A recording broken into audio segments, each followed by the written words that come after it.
incredibly windy. Incredibly windy. I'm trying to do a lot of stations on Knott End to Garstang. It's a little bit breezy down here.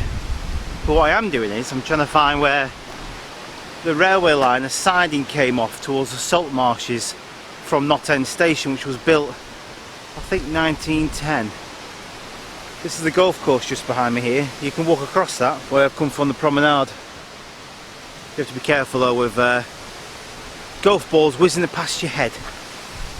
But somewhere around here would have been the line going off to Garstang via Pilling in that direction, because the station, the old station, was just down here, and over here was the salt marshes. But there's no dirt track here, gravel track. Vehicles obviously travel on here, you can tell by the style of the path. I'll have a wander around here, just have a butcher's, because you never know what you're going to find, and it's nice to get out the wind a bit as well. I think this is a service track for the golf course. Maybe I've got myself a bit lost.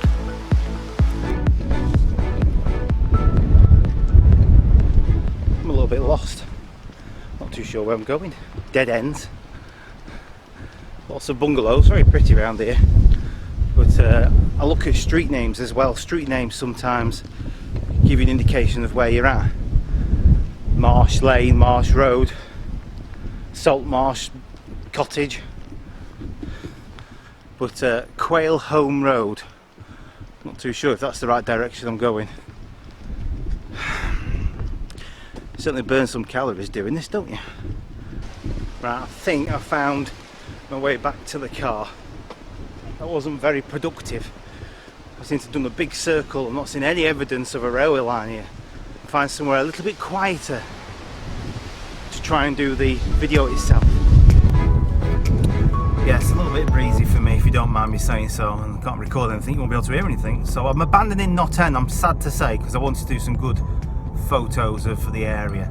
But as walking around, I couldn't really see very much. Seems to be more evidence of a railway line the closer you get, sort of Preesall and Pilling way.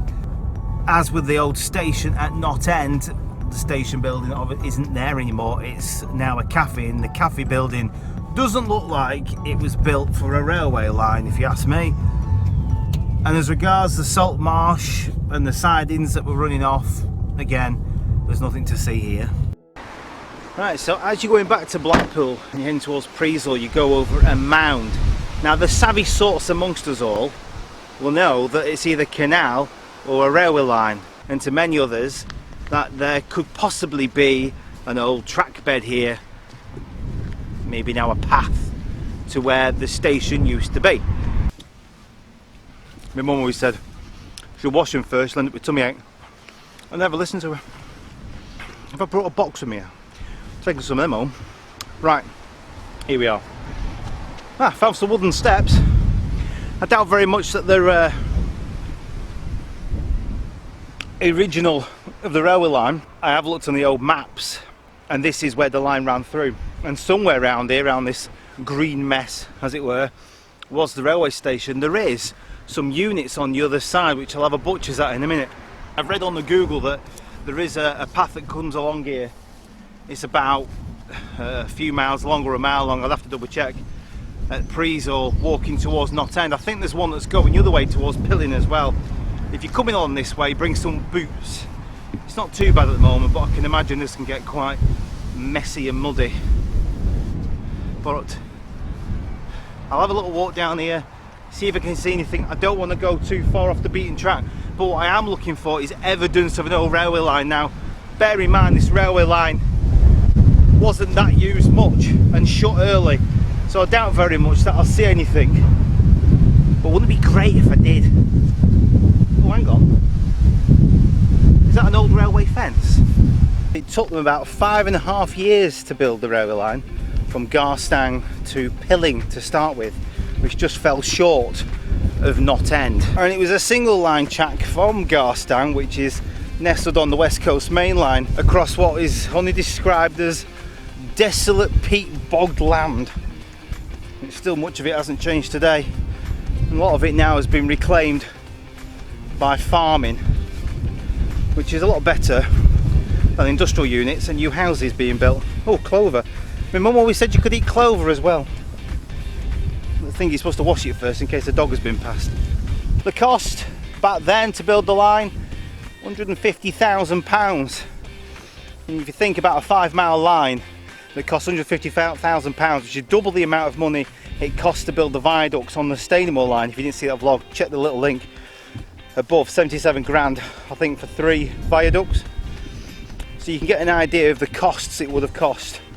It would have acquisitioned a lot of land, and stakeholders putting money in, people who own the land themselves, farmers, previous farmers, landowners who want the railway line to come through, and then they lobby it together in Parliament, and then they get what's called an Act of Parliament to allow them. It gives them the legal right to build the railway line. But obviously any railway line that's going to be formed back then has to be viable, like it has to be now.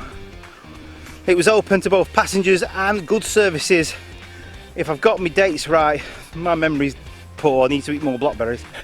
5th of December 1870, and it only had one single locomotive, a steam engine, and I think she was called Hebe, H-E-B-E, which from a gardening point of view is actually a plant, well, a bush, a shrub. As regards stations, well, there were some stations. I'll try and remember them. I'm probably going to miss some out. We had Knott End, Preesall, Pilling. There might have been a crossing, a halt somewhere. Don't quote me on this one. And it went off to Garstang station, Garstang village station.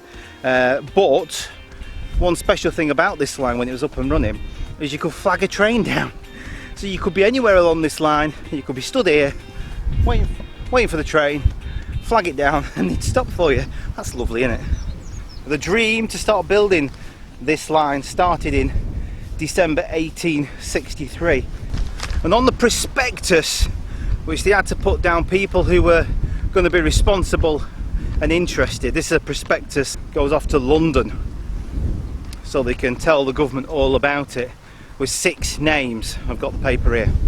We had John Russell, Julian Augustus Tanner, or Tarner, Henry Gardner, Colonel James Bourne, I bet that sounded quite impressive on the paperwork, and Richard Bennett and James Overhead. They were the chaps that were all on the board interested to get this railway line going. Some of them, I assume, would have had some great interest and value to the area to warrant a railway line to be built. As with anything you want to start off today. Or there is evidence of an old platform where the station was. So I'm going to walk down this path here to Longacre Fishery, where this flashing or pond, big pond is, to see if we can see anything. But I'm assuming that the railway line ran behind me then, so I could be walking away. You want so many ice creams doing that? I've been waiting to say that for a while.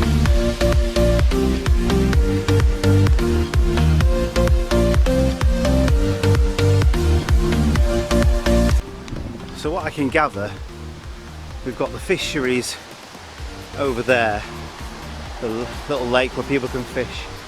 There's a building here to my right, lovely tree line, but I can't see where this platform is. Ooh, ooh, ooh, ooh, ooh, ooh. Check it out.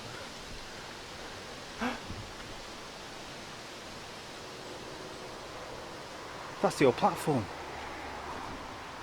That's a platform. That is a platform. Oh, I found the platform. I've got to stand on it.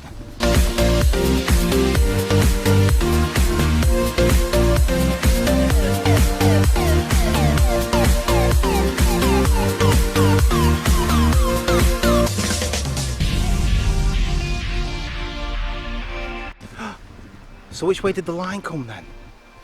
The line must have come down on the other side, or this side. This is the old platform.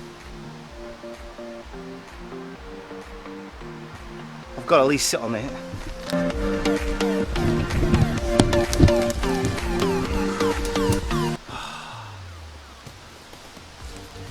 How many people have stood on here waiting for Hebe to come along to take them to Knott End or Garstang? Well, this is a find. Oh, I'm loving this Lost Stations lark. You put some hours in though and you get paid off. But this is the platform. The platform to the old station. I suppose I better read you some more bump. So this line, Prezol, was part of the second section that was built from Pilling, which I'll go to in a minute.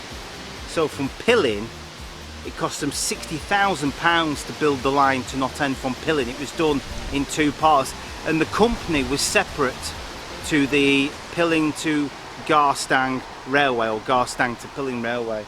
The Knott End Railway was a completely separate company.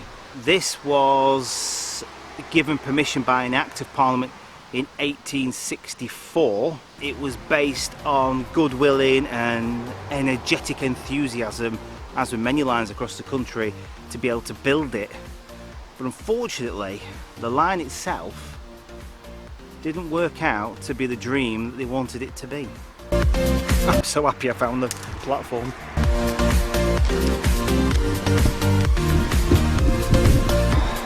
So only 2 years after the line was originally opened, the steam locomotive itself, Hebe, had been worked and worked and worked to the point where she broke down. And the company themselves, they didn't have another locomotive, didn't have another steam engine. And most of the point, they didn't have any funds to fix her, and certainly not buy a new one. So they had to suspend services along this railway line. 2 or 3 years it had only been opened. They suspended the railway line services, goods and passenger.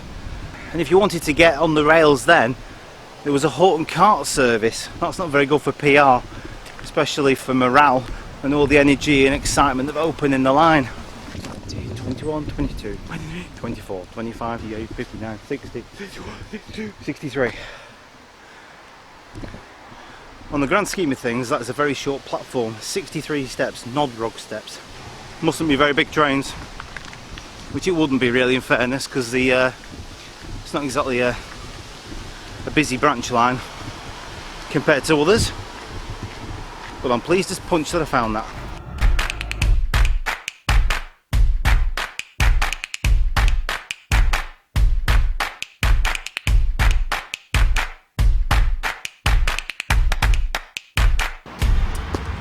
Learning from their failures and getting a replacement engine called the Farmer's Friend, was bought in December the same year, 1875.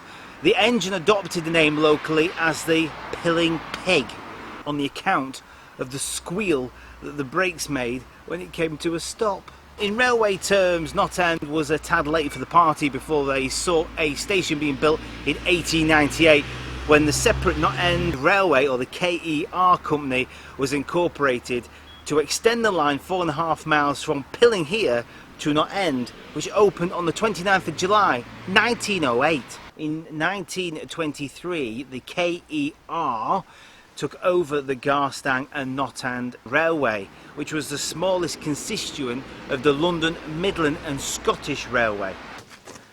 You think like 54 or nearly 54,000 tonnes of salt being moved on the railway line, on this railway line, was enough, especially in 1920, to keep the line open. But did greed set in with the railway company, because they wanted more money from the United Alkali Company? A dispute then arose about the rates that they had to pay transporting the goods over the line. The salt was required at Bernays, which was at Fleetwood over the Wyre estuary, and that's how they used to ship it there.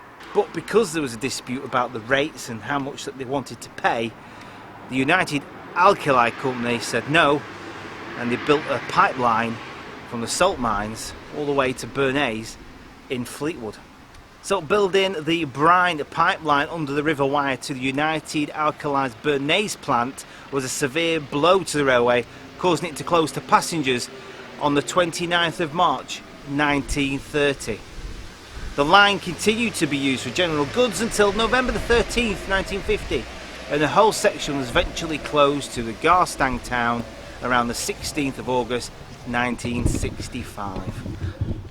And I suppose if that's the Pilling Pig, and I suppose this one over here is the Pilling Piglet, a wooden replica of the engine that was running along the line here once upon a time. Absolutely fantastic. I love that type of thing. but you can't get a close-up shot of it really because you've got to keep off the grass. So from a few bridges and hedgerows you would never really know that it was here unless you start really looking for it. So what's the status of this line now? Has it totally been forgotten and people have moved on? Well, clearly not, because they've got the Pilling Pig here, which is a sentiment to the railway. The fact that the local people here wanted the railway going, and that is absolutely marvellous that they've kept that sort of thing here in reflection of that was once upon a time a railway. Most people just driving past probably even think about it. Also, another thing as well is that there's a team of people, a gang of people together, rail enthusiasts, that want to see part of the route reopening, the former Garstang to Knot-End Railway being retracked maybe and used by local passengers and tourists. Again, very similar to what was done originally when the line was installed, in segments, in bits. I'm assuming they're wanting to put a proposal in about the rail route. It would initially, I think they're wanting to link Park Lane Bridge near Preesall Bowling Club to the Hacken-Saul crossing area, I think it's called, a distance of just under a mile. But dreams to connect Knott End Railway at a point near the old railway station are also on the plans. Now, according to a local paper interview, Raymond Langford, who lives in Bispam, said that he is confident of getting things up and running and wants to keep the local people informed. Mr. Langford said that fundraising has already begun with the printing of t-shirts showing the route of the original railway. Anything to do with history, anything to bring a railway system back into play, whether it's a heritage line or a service line, I'm all for that, and I wish you all the very, very best.